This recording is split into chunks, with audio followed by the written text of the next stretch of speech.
Mr. Trump is the president because he figured out that nobody had any sympathy, not in the Republican Party and not in the Democratic Party, for the victims of 40 years of neoliberal globalization.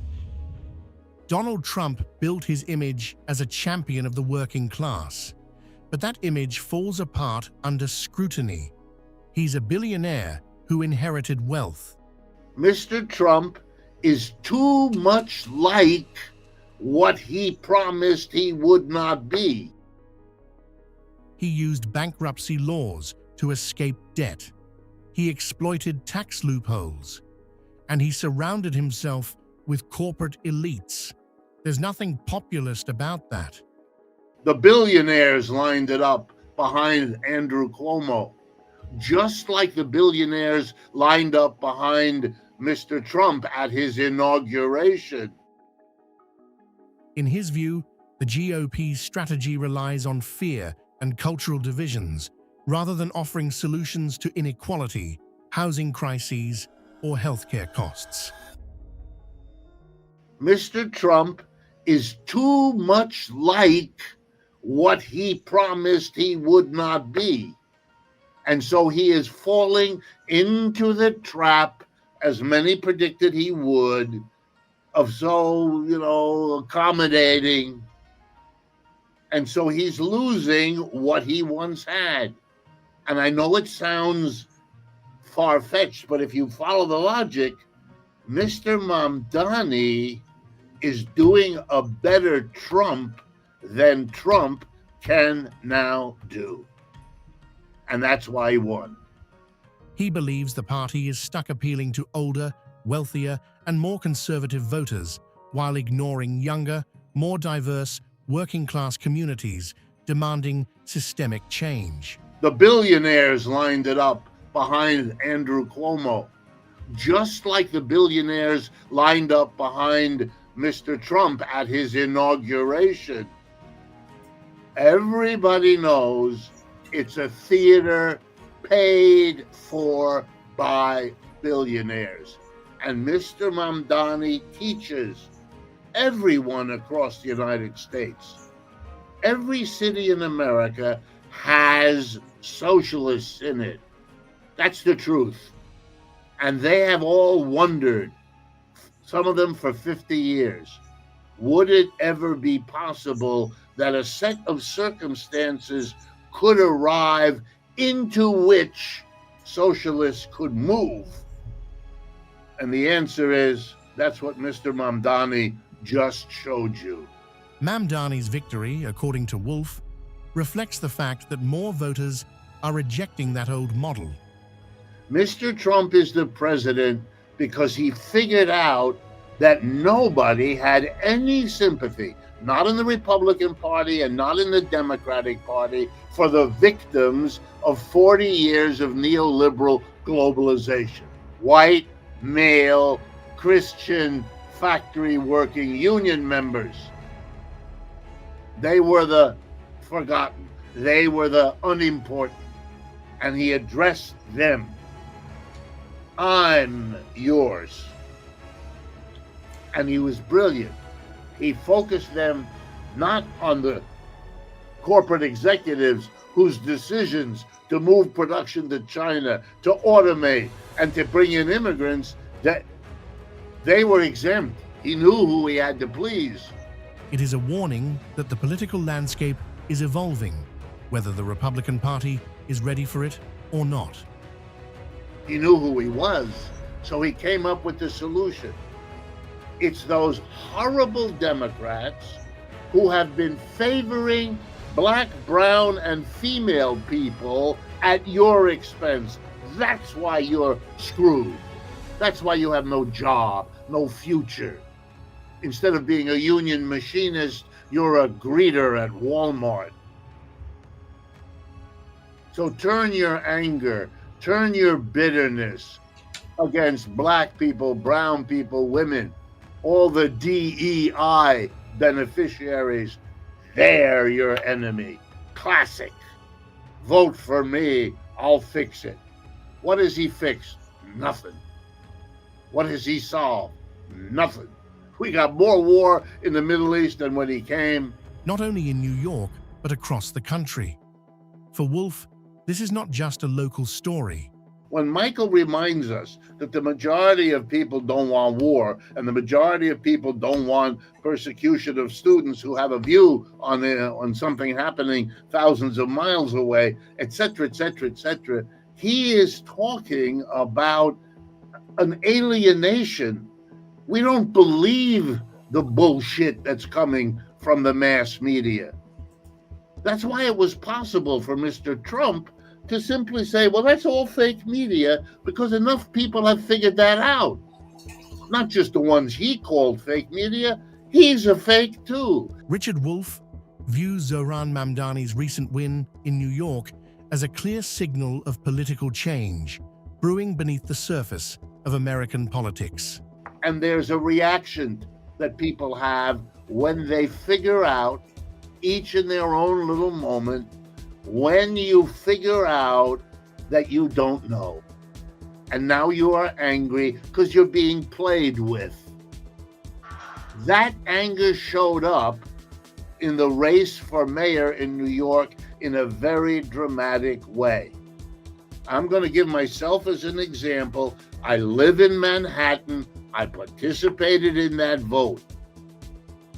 The vast majority of candidates never interacted with me, neither where I shop, nor where I work, nor in my home.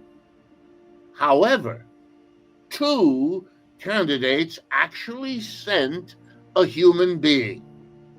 One, the local city council candidate, who won, a young woman whose political affiliations are the usual, that is to say, nothing. For Wolff, Mamdani's victory is not just about one district or one election. It reflects deep frustration with the status quo. 3 young people came to me for Mamdani. On one occasion, 2 young men, and on the other occasion, 1 young woman. All 3 were in their 20s. I could see them and look at them. They had lots to tell me about Mamdani, but I cut them short and told them they didn't need to. This household would all go for Mamdani. Particularly among working class and young voters.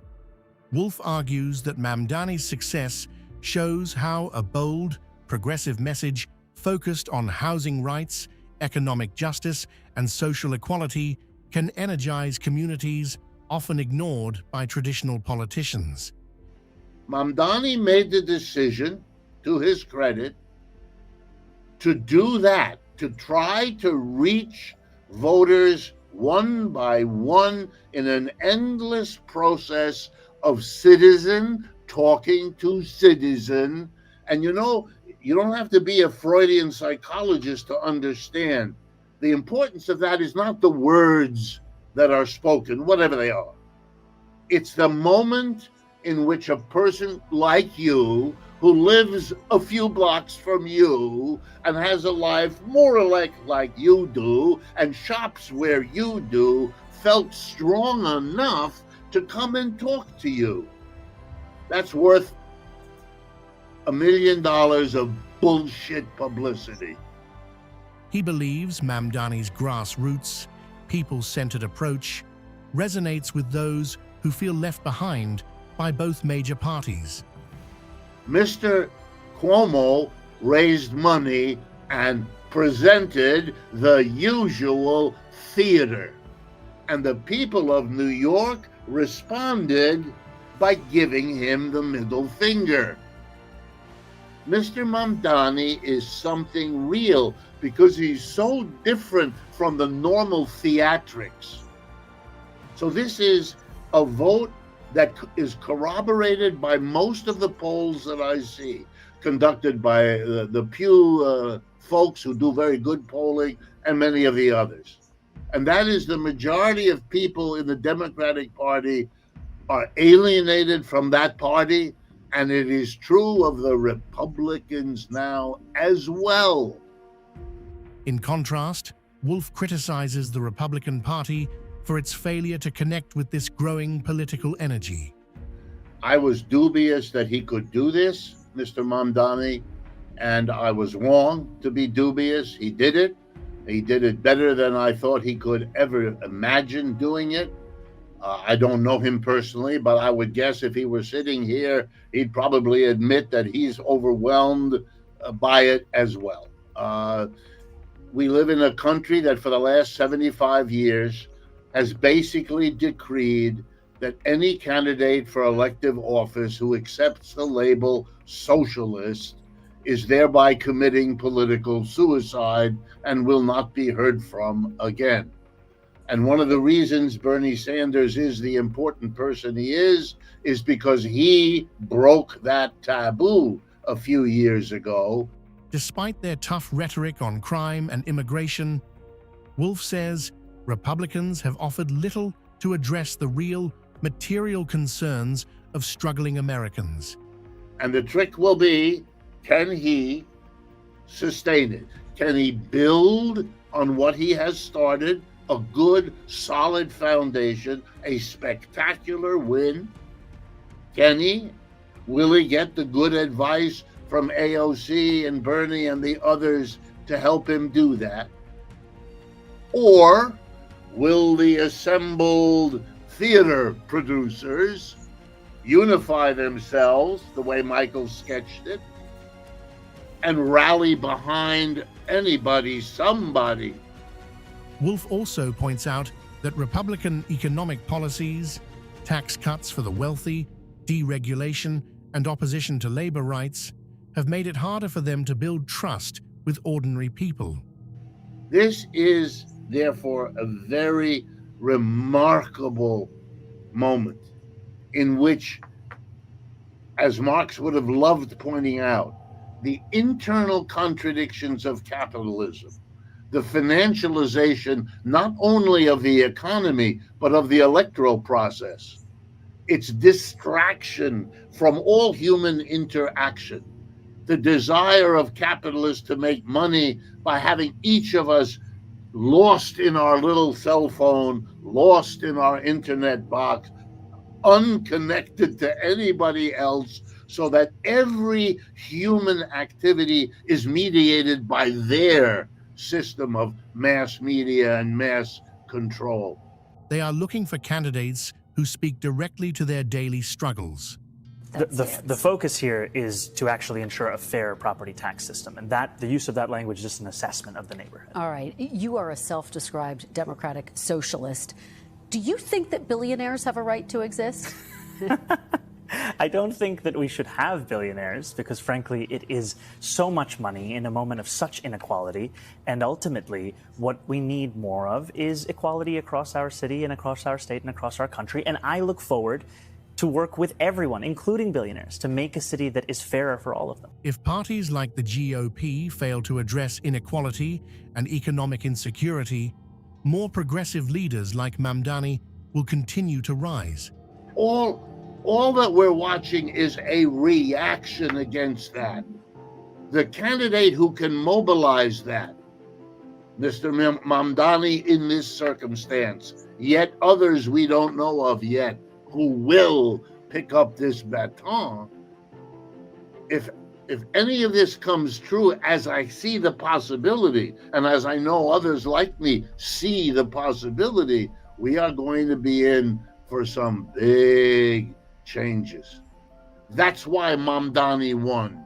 There is a reaction going beyond the details of Israel or Judaism or any of this. It's the honest expression of a population that knows it's being ripped off economically, politically, ideologically. In the long run, Wolff sees this as part of a broader shift. And whoever can emerge from this bad time with some genuine honesty attached to him or her will do very, very well. And right now, to my fellow left of center Americans, Bernie has that, and AOC has that, and now Mamdani has that, from which certain lessons should be drawn for all of you in terms of thinking about what strategies you should pursue to try to take advantage of this situation.